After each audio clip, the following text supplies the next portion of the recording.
अब question number 66 देखिए, ठीक है। तो क्वेश्चन 66 समझिए। तो क्या कह रहा है, अगर k पॉजिटिव इंटीजर है तो शो करना है इस इक्वेशन का पॉजिटिव इंटीग्रल सॉल्यूशन एग्जिस्ट नहीं करेगा, ठीक है।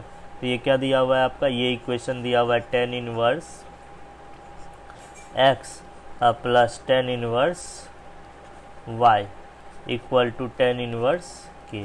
अगर k पॉजिटिव इंटीजर है, ठीक है, तो k अगर पॉजिटिव इंटीजर है तो यहाँ k को मान लेते हैं, k अगर पॉजिटिव इंटीजर, k इस सेट से बिलोंग करता है 1 2 3 4।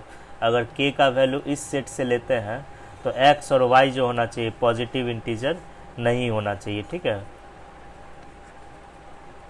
तो x y जो k का वैल्यू अगर इस सेट से लेंगे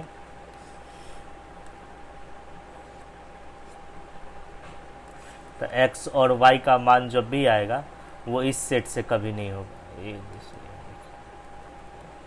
तो यहाँ देखिए, तो k अगर पॉजिटिव इंटीजर लेते हैं, जैसे k का मान 1 लेते हैं, 2 लेते हैं, 3 लेते हैं, 4 लेते हैं, 5 लेते हैं, इस तरह से लेते हैं, और इस इक्वेशन को अगर सरल करते हैं या सॉल्व करते हैं तो x और y दोनों पॉजिटिव इंटीजर नहीं होगा, यही शो करना। x और y का मान जो है कभी पॉजिटिव इंटीजर नहीं आएगा, यही शो करना है, ठीक है।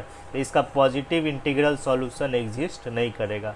ऐसा कोई सॉल्यूशन नहीं होगा जिसमें x और y दोनों आपका पॉजिटिव इंटीजर होगा, ठीक है। अगर k को पॉजिटिव इंटीजर ले लेते हैं तो ऐसा कोई सॉल्यूशन एग्जिस्ट नहीं करेगा इस इक्वेशन का जिसमें x और y जो होगा दोनों पॉजिटिव इंटीजर होगा, यानी कि x और y इस सेट से कभी बिलोंग नहीं करेगा। x और y का वैल्यू इस सेट से, अगर k का मान अगर इस सेट में से कोई मान ले लेते हैं, k की जगह x और k का वैल्यू इसमें से कोई एक भी ले लेते हैं तो x और y जब भी आएगा वो पॉजिटिव इंटीजर नहीं आएगा, आपको यही शो करना है, ठीक है। तो यहाँ देखिए, तो यहाँ जो है इस इक्वेशन को थोड़ा सरल कर लेते हैं। कैसे सिंप्लीफाई कर लेंगे, तो यहाँ देखिए RHS में आपका tan इनवर्स का टर्म है, ठीक है। तो LHS में भी केवल tan इनवर्स का टर्म ले आइए ताकि हम लोग आर्गूमेंट को इक्वेट कर सकें, ठीक है। तो LHS में केवल tan इनवर्स का टर्म लाने के लिए tan inverse x plus tan inverse y का जो फर्स्ट फार्मूला है वही अप्लाई करेंगे हम लोग, ठीक है। तो यहाँ पर जो है यहाँ के लिखेंगे tan inverse x plus y upon 1 minus x y. tan inverse x plus tan inverse y का फर्स्ट फार्मूला यही होता है, equal to tan inverse k, ये हो जाएगा। अब यहाँ देखिए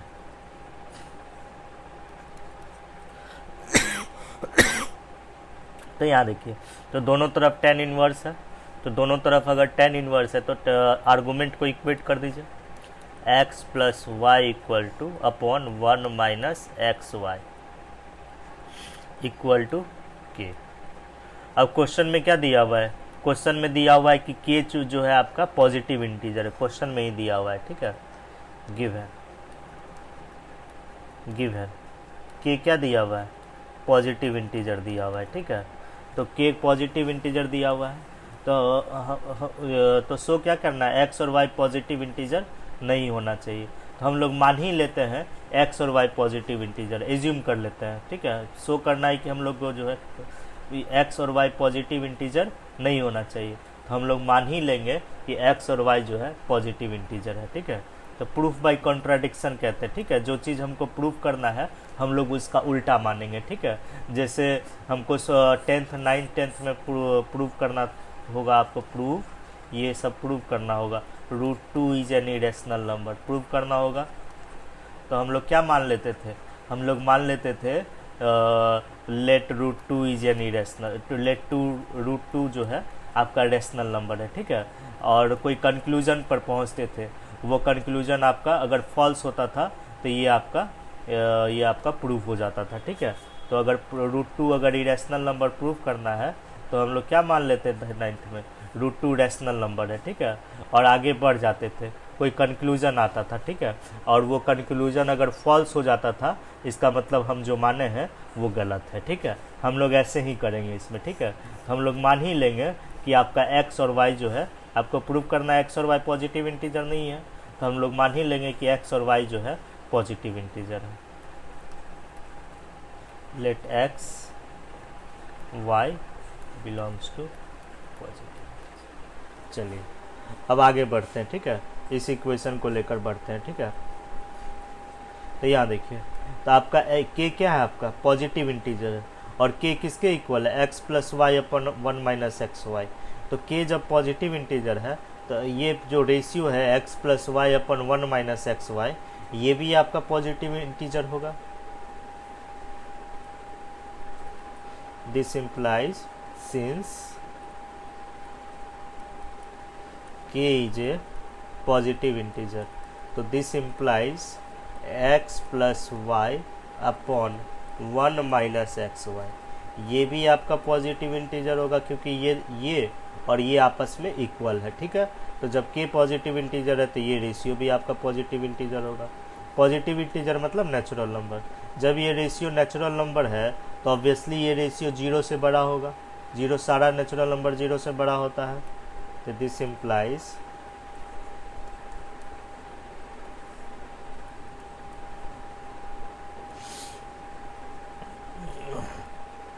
one minus x Y.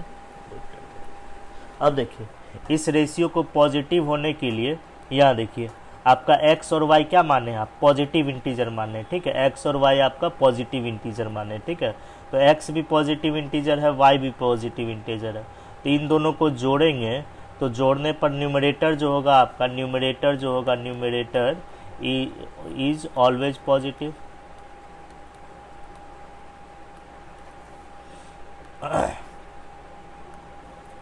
Always positive, तो न्यूमरेटर आपका ऑलवेज पॉजिटिव होगा। तो रेशियो को पॉजिटिव होने के लिए ये जो डिनोमिनेटर है अगर कहीं निगेटिव हो गया तो रेशियो ही आपका निगेटिव हो जाएगा। तो ये पूरा रेशियो को पॉजिटिव होने के लिए ये डिनोमिनेटर जो है आपका मस्ट भी पॉजिटिव होना चाहिए। ये डिनोमिनेटर अगर पॉजिटिव होगा तब ना पूरा रेशियो जो होगा आपका पॉजिटिव होगा। तो this implies 1 minus x y जो होना चाहिए वो आपका जो है पॉजिटिव होना चाहिए, ठीक है। 1 माइनस एक्स वाई जो है वो आपका पॉजिटिव होना चाहिए, ठीक है। तो यहाँ देखिए, तो 1 माइनस एक्स वाई अगर पॉजिटिव है तो यहाँ से 1 को उधर शिफ्ट कर दीजिए, तो minus x y greater than -1, ठीक है। अब दोनों तरफ माइनस से मल्टीप्लाई कर दीजिए, तो मल्टीप्लाई करेंगे तो minus x y greater than -1, ये मिटा देते हैं। अब यहाँ देखिए, तो दोनों तरफ माइनस से मल्टीप्लाई कर दीजिए, तो ये क्या हो जाएगा, एक्स वाई लेस देन 1। अब यहाँ देखिए, अब आप x और y को क्या माने, पॉजिटिव इंटीजर माने, x और y को आप नेचुरल नंबर माने, ठीक है। तो देखिए, तो दो नेचुरल नंबर को मल्टीप्लाई करने पर क्या 1 से छोटा आएगा कभी? दो नेचुरल को हम लोग अगर मल्टीप्लाई करेंगे तो क्या मल्टीप्लाई करने पर कभी 1 से छोटा आएगा? कभी 1 से छोटा नहीं आएगा, ठीक है। दो नेचुरल नंबर जैसे x 1 ले लेंगे, y 1 ले लेंगे, दोनों को मल्टीप्लाई करेंगे तो 1 आएगा। तो 1 से छोटा नहीं होता है। तो कोई भी दो नेचुरल नंबर का पेयर ले लीजिए, ठीक है, आप मल्टीप्लाई कीजिए, वो कभी 1 से छोटा नहीं आएगा। तो ये जो मेरा कंक्लूजन है ये क्या हो जाएगा, फॉल्स हो जाएगा, which is always false, which is always false, always false. तो यानी कि हम जो माने हैं उसका मतलब वो गलत होगा। एक्स और वाई को पॉजिटिव इंटीजर मानने से मेरा एक्स वाई 1 से छोटा आया, ये तो कभी ट्रू ही नहीं होगा। इसका मतलब हम जो माने हैं वो क्या होगा, गलत होगा। एक्स और वाई पॉजिटिव इंटीजर नहीं होगा। अगर के पॉजिटिव इंटीजर दिया हुआ है तो एक्स और वाई का भी पॉजिटिव इंटीजर नहीं होगा, ठीक है। तो this implies x and y never belongs to positive integer. X और वाई जो है कभी पॉजिटिव इंटीजर नहीं होगा, ठीक है। क्वेश्चन नंबर 67 देखिए, ठीक है। तो 67 में क्या दिया हुआ है, ये इक्वेशन दिया हुआ है, ठीक है। तो P और Q का ऑल पॉसिबल वैल्यूज निकालना है जिस पर ये इक्वेशन जो है, जिसको ये इक्वेशन सेटिस्फाई कर सके, ठीक है। तो कोई इक्वेशन लेकर बढ़ जाइए, ठीक है। तो गिव है, ये क्या है आपका, cos inverse root P plus cos inverse root 1 minus P अब plus cos inverse root 1 minus Q equal to 3 पाई/4 ये दिया हुआ है। तब यहाँ देखिए, तब इसको सॉल्व करना है हमको, ठीक है। तो सॉल्व करने के लिए यहाँ देखिए, यहाँ क्या करना होगा आपको। देखिए इक्वेशन जो है एक ही दिया हुआ है, लेकिन अननोन p और q जो है दो अननोन दिया हुआ है, ठीक है। तो इसको सॉल्व करना है, ठीक है। तो इसको थोड़ा दिमाग से सॉल्व करेंगे, ठीक है। एक अननोन को एलिमिनेट कर देंगे, अदर अननोन का मान निकाल लेंगे, ठीक है। तो कौन सा अननोन एलिमिनेट हो सकता है, ये देखिए, ठीक है। अगर इक्वेशन एक रहे, जैसे इक्वेशन एक रहे x plus y x square plus y square minus 2 equal to 0, या इक्वेशन एक ही रहे, ठीक है। इक्वेशन एक ही रहे लेकिन अननोन दो रहे, तो उससे दोनों अननोन का एग्जैक्ट मान जो है निकालना थोड़ा मुश्किल है, ठीक है। तो इसके लिए अब ढेर सारा सॉल्यूशन हो सकता है, ठीक है। तो इसके लिए यहाँ देखिए, अननोन दो है, इक्वेशन एक ही है, ठीक है। तो यहाँ जो है एक अननोन को आपको एलिमिनेट करना होगा। कैसे एलिमिनेट करेंगे, यहाँ देखिए, इसको ऐसे लिख सकते हैं, देखिए कॉस इनवर्स रूट पी, ठीक है, प्लस कॉस इनवर्स, ठीक है। इसको ऐसे लिखिए, ये जो रूट पी है आपका, इसको ऐसे लिख सकते हैं इसके टर्म में 1 माइनस रूट पी का होल स्क्वायर लिख सकते हैं ऐसे, plus cos inverse root 1 minus Q equal to 3 पाई/4। अब यहाँ समझना है, ठीक है। तो यहाँ cos inverse 1 minus root p whole square है, ठीक है। तो इसको देखिए, इसको हम लोग ऐसे लिख सकते हैं, यहाँ देखिए, यहाँ समझिए, ठीक है।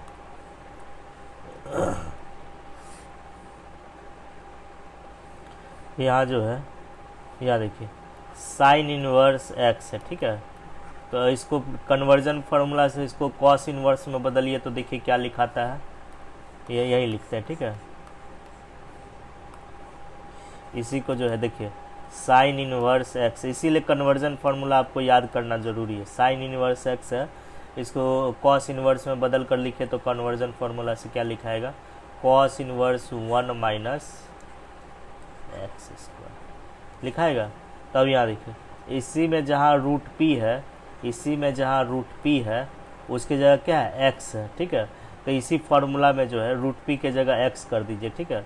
तो इसको जो है साइन इनवर्स में बदलेंगे, इसको अगर हम साइन इनवर्स में बदलेंगे तो क्या लिख सकते हैं, साइन इनवर्स, इसको क्या लिख सकते हैं हम लोग, साइन इनवर्स रूट पी लिख सकते हैं, ठीक है। इसको अगर हम लोग साइन इनवर्स में बदलेंगे, अगर हम इसको अगर इस तरह से साइन इनवर्स में इसको बदलेंगे, इसको अगर हम साइन इनवर्स में बदल देते हैं तो इसको क्या लिख सकते हैं, यहाँ देखिए cos inverse root p plus sine inverse root p, ठीक है। इसी को अगर हम साइन इनवर्स में बदलेंगे तो साइन इनवर्स रूट पी, और ये दोनों इक्वल होता है, sine inverse root p equal to cos inverse root 1 minus root p whole, ये दोनों इक्वल होता है, ठीक है। Plus cos inverse root 1 minus Q equal to 3 पाई/4। इसी में x के जगह रूट पी रख दीजिए, ठीक है। आपका यही चीज़ आ जाएगा, यही चीज़ आ जाएगा। तो ये क्या हो जाएगा, ये हो जाएगा आपका साइन इनवर्स रूट पी के इक्वल आ जाएगा, ठीक है। तो कन्वर्जन फार्मूला से इस कॉस इनवर्स को अगर हम साइन इनवर्स में बदलेंगे तो इसको क्या लिख सकते हैं हम लोग, साइन इनवर्स रूट पी लिख सकते हैं, ठीक है। और cos inverse root p plus sine inverse root p, ये आपका पाई/2 लिख सकते हैं हम लोग।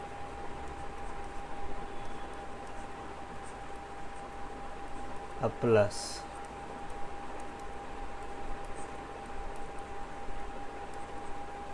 इक्वल टू 3 पाई/4, ठीक है। अब π/2 को उधर कर दीजिए, ठीक है, RHS शिफ्ट कर दीजिए। तो cos inverse √1 minus Q equal to 3π/4 अब माइनस π/2, ठीक है। तो 4 एलसीएम लेंगे तो क्या आ जाएगा, 3π माइनस 2π, π/4 आ जाएगा, ठीक है। तो ये हो जाएगा आपका cos inverse √1 minus Q equal to π/4, ठीक है। तब यहाँ देखिए, तो cos इनवर्स जिस एंगल के इक्वल रहता है तो उसका cos लेने पर आर्गूमेंट के इक्वल आएगा, ठीक है। तो इसका मतलब जो है cos π/4 जो होगा, इस π/4 एंगल का cos लेंगे तो आर्गूमेंट √1 माइनस क्यू के आएगा, इनवर्स पर ट्रिग्नोमेट्रिक फंक्शन के डेफिनेशन के अकॉर्डिंग, ठीक है। तो ये क्या हो जाएगा, √1 minus Q equal to √1 minus Q equal to 1/√2, ठीक है। अब इसी को स्क्वायर करके सॉल्व करेंगे तो q का वैल्यू जो होगा 1/2 होगा, ठीक है। q का वैल्यू क्या होगा, 1/2 होगा, ठीक है। तो p को एलिमिनेट किया जा सकता है, ठीक है। p को जो है इससे एलिमिनेट किया जा सकता है, ठीक है, क्योंकि cos inverse √p plus sine inverse √p जो है π/2 के इक्वल होता है, ठीक है। अब यहाँ देखिए एक चीज़ और समझना है, ठीक है।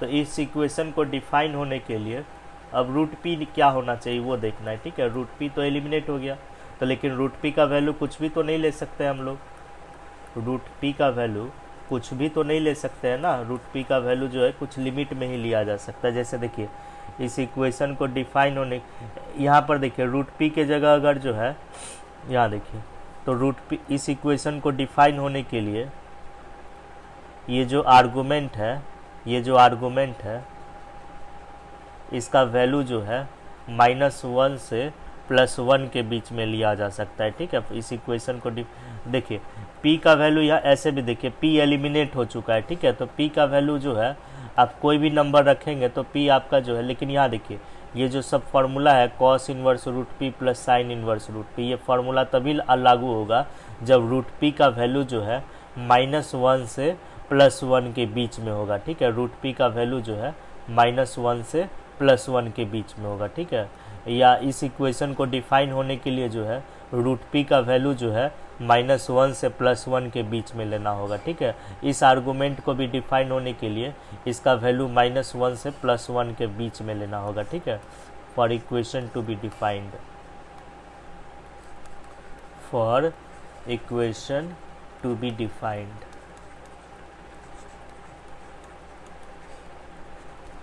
p का वैल्यू जो है आप p का वैल्यू आप कुछ भी ले सकते हैं, स्वतंत्र है p का वैल्यू लेने के लिए। p जब भी होगा आपका एलिमिनेट हो जाएगा, लेकिन p का ऐसा वैल्यू नहीं लेना है जिस पर ये इक्वेशन ही अनडिफाइंड हो जाए, ठीक है।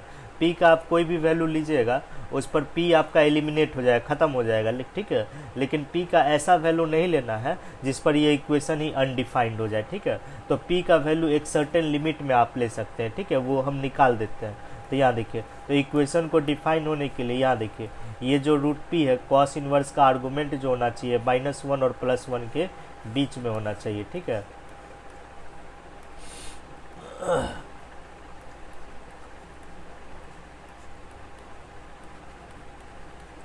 और cos इनवर्स का सेकेंड आर्गूमेंट क्या है आपका, cos इनवर्स का सेकेंड आर्गूमेंट है ये √1 माइनस p है, ठीक है। इसका वैल्यू भी जो है आपका 0 और -1 और +1 के बीच में होना चाहिए।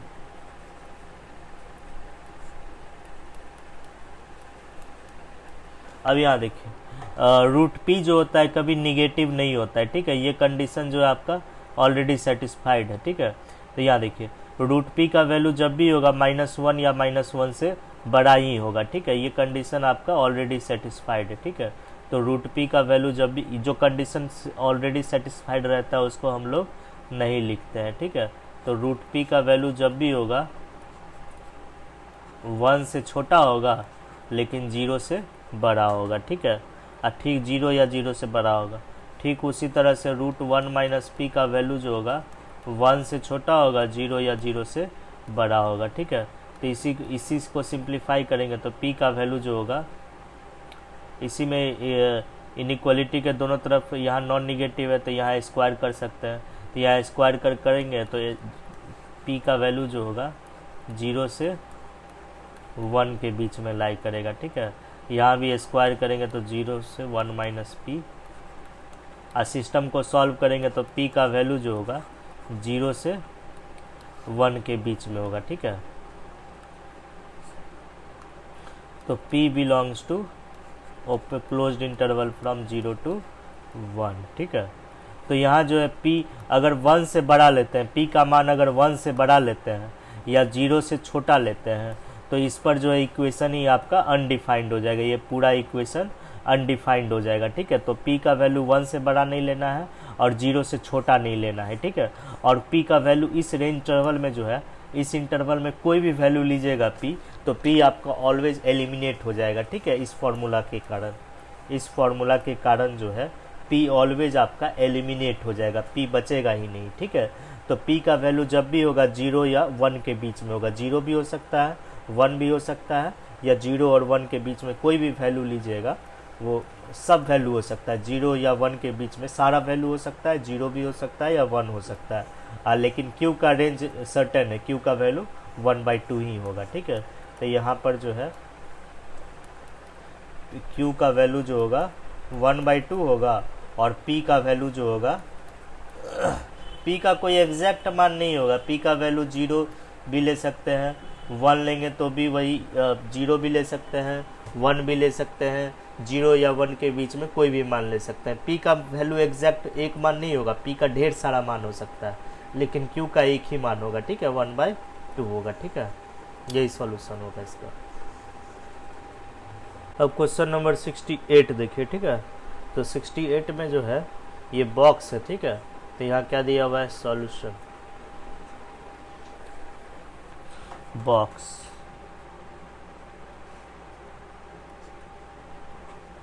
Sign inverse, cos inverse, sine inverse, tan inverse x, ये 1 के इक्वल है, ठीक है।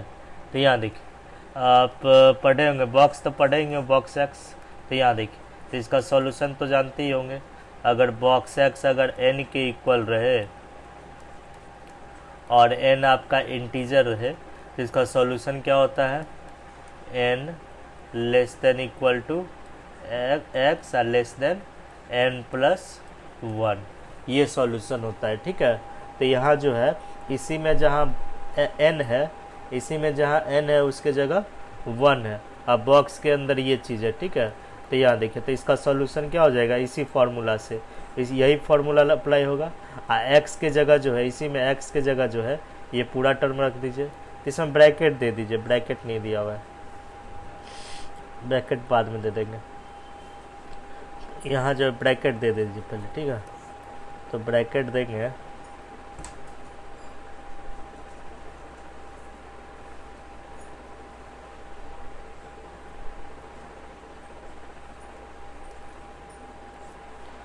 टेन इनवर्स, फिर साइन इनवर्स, ठीक है। अब यहाँ देखिए, तो इसी में जहाँ n है उसकी जगह 1 है, यही फार्मूला अप्लाई करना है, और x की जगह ये जो पूरा वैल्यू है ये रख देना है, ठीक है, ये जो पूरा लिखा हुआ है, ठीक है। तो क्या हो जाएगा यहाँ पर, तो ये हो जाएगा आपका n के जगह, यहाँ पर n के जगह 1, n के जगह 1 रखेंगे तो क्या होगा ये, तो ये हो जाएगा आपका 1 less than equal to sine inverse cos inverse sine inverse tan inverse x,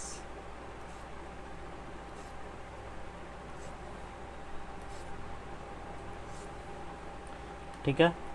और less than equal to n के जगह 1 रखेंगे तो 2 आएगा, ठीक है, ठीक है। अब यही दिया हुआ है, ठीक है।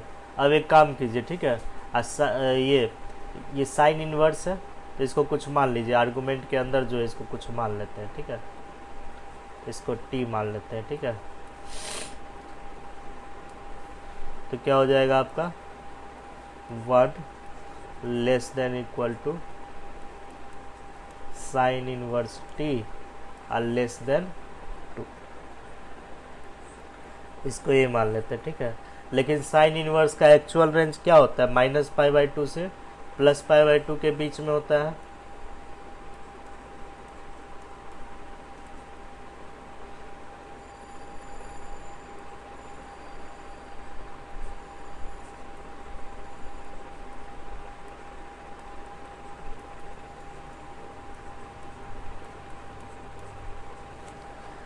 और ये दोनों का इंटरसेक्शन करा दीजिए, ठीक है, ये दोनों का जो है इंटरसेक्शन करा दीजिए, ठीक है।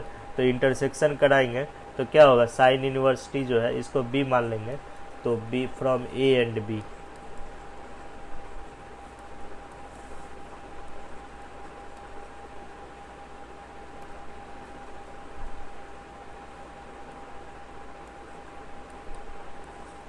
तो क्या लिख सकते हैं, दोनों को अगर हम इंटरसेक्शन कराएंगे तो साइन इनवर्स टी का वैल्यू 1 से बड़ा लिखेंगे,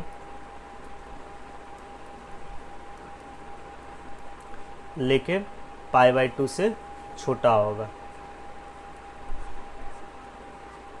ठीक है।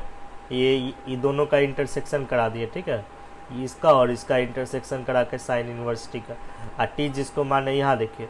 अब आपको क्या निकालना है, इस इक्वेशन, इसको जो है आपको इसको x का मान निकालना है, ठीक है।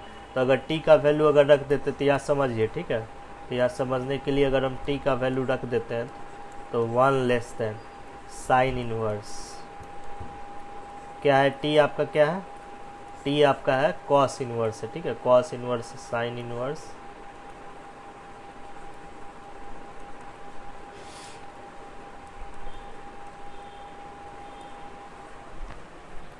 टेन इनवर्स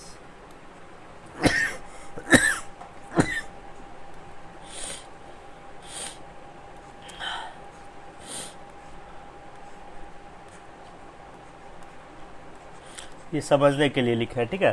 तब यहाँ देखिए, आपको एक काम करना है, देखिए आपको जो है बारी बारी से प्रत्येक ट्रिग्नोमेट्री x निकालना है, ये हमको x का रेंज निकालना है, x का मान निकालना है। तो x का मान निकालने के लिए जब तक सारा inverse trigonometric function sine inverse, cos inverse, ये और ये सब जब तक एलिमिनेट नहीं होगा तब तक हम लोग x तक नहीं पहुंच सकते हैं। तो बारी बारी से प्रत्येक को एलिमिनेट करने का कोशिश कीजिए, ठीक है। तो एलिमिनेट कैसे करेंगे, यहाँ साइन इन्वर्स है तो आपको फॉर्मूला बताया गया है, एलिमिनेट करने के लिए जो फॉर्मूला होता है वो अप्लाई कर देना है, साइन इन्वर्स एयरप्लेन, इसको हम लोग क्या लिख सकते हैं, एयरप्लेन लिख सकते हैं, ठीक है। तो इसी फॉर्मूला से, और ये कॉस इन्वर्स एयरप्लेन, इसको हम लोग एयरप्लेन लिख सकते हैं, टेन इनवर्स एयरप्लेन,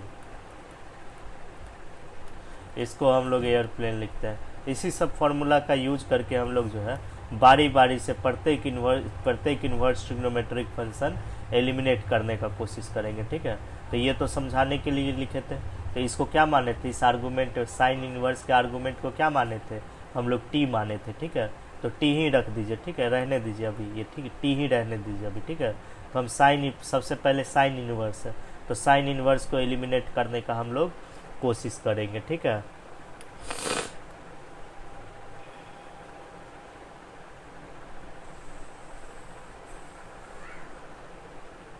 तो यहाँ देखिए, तो साइन इनवर्स को एलिमिनेट करने का कोशिश करेंगे। तो इक्वेशन के दोनों तरफ साइन ले लीजिए, साइन 1 साइन इनवर्स टी और साइन π/2। आ चुकी, देखिए अब 1 और π/2 आपका फर्स्ट क्वाड्रेंट में आएगा, ठीक है। साइन इनवर्स टी का मान 1 से π/2 के बीच में है, तो 1 से π/2 के बीच अगर कोई भी वैल्यू लेते हैं वो आपका फर्स्ट क्वाड्रेंट में ही गिरेगा, ठीक है। और फर्स्ट क्वाड्रेंट में साइन आपका इंक्रीजिंग फंक्शन होता है, इसीलिए साइन लेने से इनइक्वालिटी का डायरेक्शन चेंज नहीं होगा, ठीक है। तो फर्स्ट क्वाड्रेंट का रेंज लिख देते हैं। तो फर्स्ट क्वाड्रेंट का रेंज क्या है, देखिए, तो फर्स्ट क्वाड्रेंट का रेंज जो है आपका, फर्स्ट क्वाड्रेंट यही होता है, 0 से π/2 होता है, ठीक है। और इसको रेडियो π/2 को अगर ऐसे लिखते हैं, फर्स्ट क्वाड्रेंट जो होगा 0 से 1.57 रेडियन के बीच में होगा, ठीक है, फर्स्ट क्वाड्रेंट, ठीक है। तो ये जो है 1 से π/2 आपका फर्स्ट क्वाड्रेंट में ही लाई करेगा, ठीक है। 1 से π/2 के बीच में 1 से लेकर के 1.57 के बीच में कोई भी वैल्यू लीजिएगा, आपका फर्स्ट क्वाड्रेंट में ही लाई करेगा। और फर्स्ट क्वाड्रेंट में साइन आपका जो होता है वो पॉजिटिव इंक्रीजिंग फंक्शन होता है। तो इंक्रीजिंग फंक्शन लेने से इनइक्वालिटी का डायरेक्शन चेंज नहीं होगा, ठीक है। तो यहाँ पर क्या लिखेंगे हम, 1 less than equal to T और less than equal to pi, sine π/2 आपका जो होता है, अच्छा ये साइन 1 होगा, ठीक है, साइन 1 और less than equal to T और लेस देन साइन π/2 कितना होता है, 1 होता है, ठीक है। साइन π/2 आपका 1 होता है, ठीक है। और टी किसको एज्यूम किया है, हम लोग टी एज्यूम किए यहाँ पर जो है, टी एज्यूम किसको किए यहाँ पर देखिए, इसको टी एज्यूम किया, ठीक है। ये जो cos inverse, sine inverse, tan inverse x है, इसको टी एज्यूम किया है, ठीक है, T.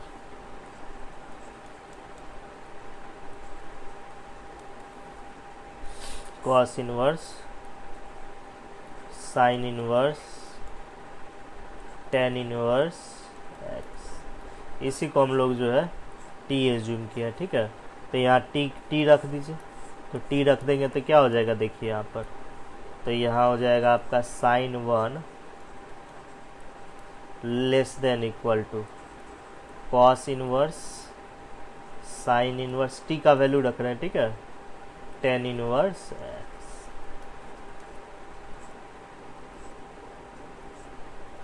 Less than equal to 1। अब यहाँ देखिए, अब सबसे बाहर में क्या है, कॉस इनवर्स है, तो हमको इसको कुछ सिंप्लिसिटी के लिए कुछ मान लेते हैं, ठीक है, sine inverse, tan inverse x कुछ मान लेते हैं। तो इसको जो है टी मान लेते हैं, इसको यू मान लेते हैं, ठीक है, यू। तो क्या हो जाएगा आपका, साइन 1, ठीक है, साइन 1, साइन 1, ठीक है, sine 1 less than equal to cos inverse u और लेस देन इक्वल टू 1। और यू क्या है आपका, यू आपका है sine inverse tan inverse x है, ठीक है।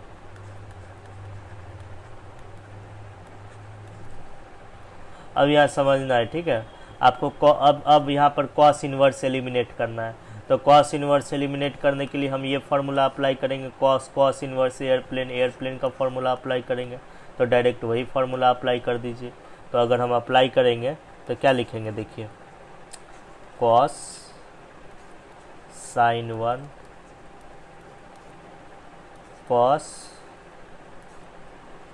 Cos inverse you cos 1। लेकिन हमको डिसाइड करना है इस रेंज में साइन 1 से 1 में कॉस क्या इंक्रीजिंग फंक्शन होता है या डिक्रीजिंग फंक्शन होता है, उसके अकॉर्डिंग हम लोग इनइक्वालिटी का डायरेक्शन चेंज करेंगे या नहीं चेंज करेंगे, ठीक है। तो साइन 1 का देखिए, साइन 1 क्या होता है आपका, यहाँ देखिए, साइन 1 जब भी होगा पॉजिटिव होगा, 0 से बड़ा होगा। अब देखिए कॉस इनवर्स ये 1 से छोटा है, तो ठीक है, अगर हम क्वाड्रेंट अगर डिसाइड करेंगे इसका, कॉस इनवर्स यू किस क्वाड्रेंट में लाई कर रहा है, तो यहाँ देखिए आपका ये 0 हुआ और ये π/2 हुआ, ठीक है, और ये आपका क्वाड्रेंट 1 है, ठीक है। तो 0 से जो है ये 0 से यहाँ देखिए आपका 1 कितना हो जाएगा आपका, 1 ऑलमोस्ट जो है आपका π/2 का मतलब 1.57 है, ठीक है। तो 1 आपका ऑलमोस्ट ये हो जाएगा, ठीक है, ये आपका 1 होगा, ठीक है, 157 डिग्री ऑलमोस्ट। तो यहाँ देखिए तो 0 से 1 के बीच में जो है साइन 1 पॉजिटिव होगा, इसका मतलब 0 से बड़ा होगा।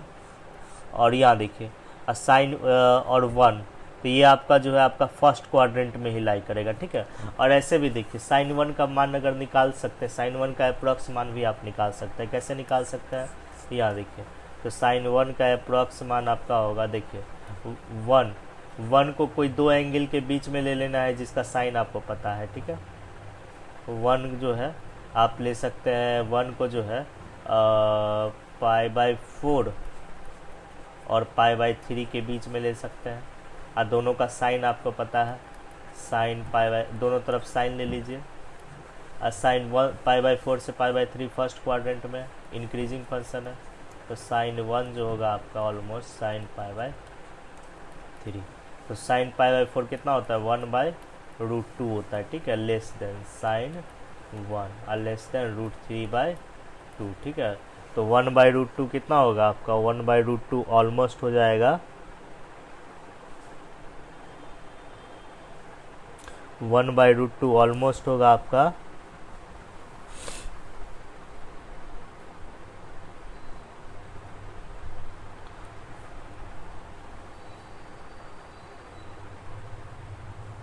0.70, ठीक है।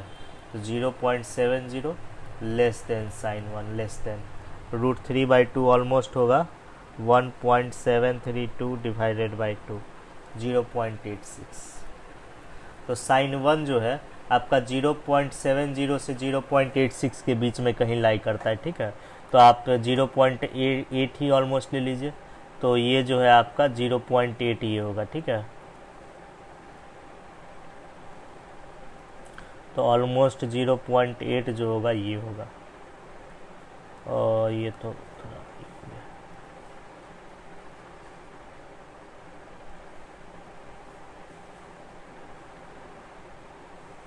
ठीक है। तो ये 0.8 हो गया, ऑलमोस्ट वैल्यू ले रहे हैं साइन 1 को, ऑलमोस्ट 0.8 ले सकते हैं या 0.7 ले सकते हैं। तो यहाँ देखिए, तो कॉस इनवर्स u जो है आपका, इसका वैल्यू ऑलमोस्ट 0.75 ले सकते हैं, ठीक है, 0.75 या 0.8 ले सकते हैं। तो 0.75 अप्रॉक्स वैल्यू ले ली। तो कॉस इनवर्स u जो है आपका 0.75 से 1 के बीच में कहीं लाई करता है, ठीक है। तो यानी कि मान लेते हैं यहाँ पर, यहाँ इसमें लाई करता है। तो इस इंटरवल का सारा वैल्यूज़ जो है, इस इंटरवल का सारा वैल्यूज़ जो है फर्स्ट क्वाड्रेंट में होगा, ठीक है। तो इसका मतलब कॉस इनवर्स u जो है आपका फर्स्ट क्वाड्रेंट में लाई करेगा, ठीक है। कॉस इनवर्स u जो है आपका फर्स्ट क्वाड्रेंट में लाई करेगा। और जब फर्स्ट क्वाड्रेंट में लाई करेगा तो फर्स्ट क्वाड्रेंट में चार्ट देख लेना है। कॉस इनवर्स, कॉस जो होता है आपका डिक्रीजिंग फंक्शन होता है, तो इसीलिए कॉस लेने से आपका इनइक्वालिटी का डायरेक्शन चेंज हो जाएगा, ठीक है। यहाँ चेंज कर देंगे हम लोग, ठीक है। तो इसी को ऐसे लिखेंगे, तो ये हो जाएगा आपका कॉस साइन 1। तो साइन 1 का अप्रॉक्स वैल्यू देख लिए, ऐसे भी बोले थे 0 से बड़ा होगा, तो 0.75 आया, 0 से बड़ा आया। तो साइन 1, साइन किसी के दिमाग में होगा कि 0 से बड़ा क्यों होगा, इसीलिए ये बता दिए, ठीक है। अब यहाँ देखिए, साइन 1 का अप्रॉक्स वैल्यू जो है आपका 0.75 होगा। तो कॉस इनवर्स u 0.75 से 1 रेडियन के बीच में है। तो 0.75 से 1 रेडियन के बीच अगर कोई भी एंगल लेंगे वो आपका फर्स्ट क्वाड्रेंट में गिरेगा, और फर्स्ट क्वाड्रेंट में कॉस जो होता है आपका पॉजिटिव होता है, ठीक है। तो अब यहाँ देखिए, कॉस साइन 1 तो greater than equal to cos inverse airplane, तो इसको एयरप्लेन लिखेंगे, और greater than equal to cos 1। अब इनइक्वालिटी का डायरेक्ट इसको जो राइट में है उसको लेफ्ट में लिखेंगे, जो राइट में है उसको लेफ्ट में लिखेंगे, और जो लेफ्ट में है उसको राइट में लिखेंगे। ऐसा करने से इनइक्वालिटी का डायरेक्शन चेंज हो जाएगा। तो cos 1 less than equal to u और less than equal to cos और साइन 1। ये समझ गए। अब यहाँ देखिए, और अब यहाँ देखिए, अब क्या है, अब u किसको माने हैं, u हम माने हैं sign inverse tan inverse x को माने हैं, ठीक है। तो यहाँ रख देंगे cos 1 less than equal to sine inverse tan inverse x, ठीक है, और less than equal to cos sine 1, ठीक है। तब यहाँ देखिए, तो यहाँ भी वही चीज़ हो गया, ठीक है। तो cos 1 है, ठीक है, तो 1 आपका जो है फर्स्ट क्वाड्रेंट में बिलोंग करता है, ठीक है, 1 फर्स्ट क्वाड्रेंट में बिलोंग करता है। तो cos जो होगा तो आपका, तो ये आपका और पॉजिटिव ही होगा, 0 से आपका बड़ा ही होगा, क्योंकि ये एंगल जो है फर्स्ट क्वाड्रेंट में बिलोंग करता है। तो फर्स्ट क्वाड्रेंट में सारा ट्रिग्नोमेट्रिक फंक्शन जो है आपका पॉजिटिव होता है। और ये cos है, तो cos का लिमिट जो होता है -1 से +1 होता है, तो जब भी होगा 1 या 1 से छोटा होगा, ठीक है। तो इसका मतलब ये जो साइन इनवर्स है इसका वैल्यू 0 से 1 के बीच में कहीं लाई करेगा, तो ज़्यादा से ज़्यादा, हाँ 0 से 1 के बीच में लाई करेगा कहीं भी। तो 0 से 1 के बीच में कहीं भी लेंगे तो आपका जो है फर्स्ट क्वाड्रेंट में ही आएगा, ठीक है। तो ये sign inverse tan inverse x, sine inverse ये जो है आपका फर्स्ट क्वाड्रेंट में लाई करेगा, ठीक है। अब यहाँ देखिए, तो ये बीच से हमको साइन इनवर्स हटाना है ना साइन इनवर्स। तो कैसे हटाएंगे साइन इनवर्स, तो फॉर्मूला यूज करेंगे sine inverse airplane equal to airplane. तो यहाँ पर जो है, तो यहाँ पर क्या लेंगे, इनइक्वालिटी में साइन ले लेंगे, यहाँ से साइन इनवर्स हटाने के लिए इनइक्वालिटी में साइन ले लेंगे, तो साइन ले लीजिए। तो क्या लिखेंगे, साइन cos 1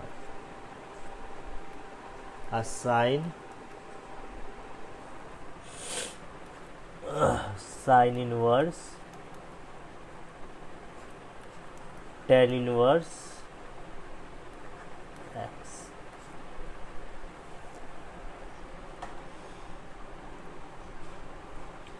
इधर क्या आएगा आपका, इधर भी साइन लेना होगा, तो यहाँ साइन लेंगे तो क्या आएगा, साइन cos साइन 1,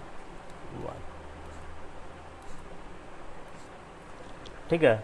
तब यहाँ देखिए, इसका भी आप अप्रोक्स मान निकाल सकते हैं, ठीक है, cos 1 है, ठीक है, तो cos 1 का अप्रोक्स मान निकाल सकते हैं। ऐसे भी ये पॉजिटिव आएगा, ठीक है, इसका वैल्यू जब भी आएगा 1 या 1 से छोटा, 1 से छोटा ही आएगा, जब भी वैल्यू आएगा इसका 1 से थोड़ा सा छोटा आएगा, ठीक है। तो जब भी 1 से थोड़ा छोटा आएगा और ये पॉजिटिव आएगा, इसका वैल्यू पॉजिटिव होगा, और cos साइन 1 का वैल्यू 1 से थोड़ा छोटा आएगा, तो ये जब भी लाई करेगा ये आपका फर्स्ट क्वाड्रेंट में लाई करेगा। साइन इनवर्स ये जो है आपका, ये फर्स्ट क्वाड्रेंट में ही लाई करेगा, ये एंगल जब भी लाई करेगा आपका फर्स्ट क्वाड्रेंट में लाई करेगा। और फर्स्ट क्वाड्रेंट में साइन जो होता है आपका इंक्रीजिंग फंक्शन होता है, इसीलिए साइन लेने से इनइक्वालिटी का डायरेक्शन चेंज नहीं होगा, ठीक है। तो यहाँ लेस देन, तो अब यहाँ देखिए, तो ये क्या हो जाएगा आपका, तो sine cos 1 less than equal to, अब देखिए साइन इनवर्स एयरप्लेन, तो डायरेक्ट हम लोग एयरप्लेन लिख सकते हैं, less than equal to sine cos sine 1, ठीक है। अब यहाँ देखिए, अब देखिए, अब क्या हटाना है आपको, ये x हटाने के, x फाइंड आउट करने के लिए आपको टेन इनवर्स हटाना पड़ेगा। तो टेन इनवर्स हटाने के लिए हम लोग फार्मूला यूज करेंगे tan inverse airplane equal to airplane. तो ये फार्मूला यहाँ देखिए, तो ये फार्मूला जो है हम लोग यूज़ कर सकते हैं हम लोग टेन इनवर्स हटाने के लिए। तो इनइक्वालिटी में हमको 10 लेना पड़ेगा, इनइक्वालिटी में जो हमको 10 लेना पड़ेगा, तो 10 ले लीजिए। तो 10 साइन cos 1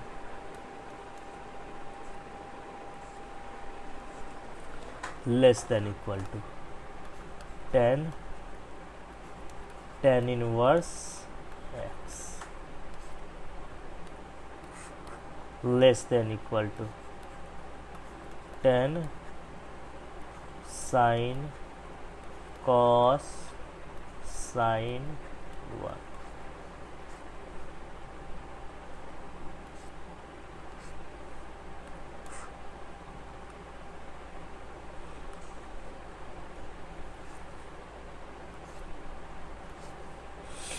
अब यहाँ देखिए, तो ये क्या आ गया आपका, अब डायरेक्ट लिख सकते हैं, तो 10 साइन कॉस 1, ठीक है। अब 10 इनवर्स एयरप्लेन, तो डायरेक्ट इसको एयरप्लेन लिख दीजिए। तो यहाँ लिखेंगे हम लोग 10 साइन कॉस साइन 1,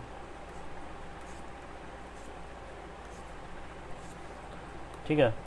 तो यही आंसर होगा आपका, ठीक है, ये जो है यही आंसर होगा इसका।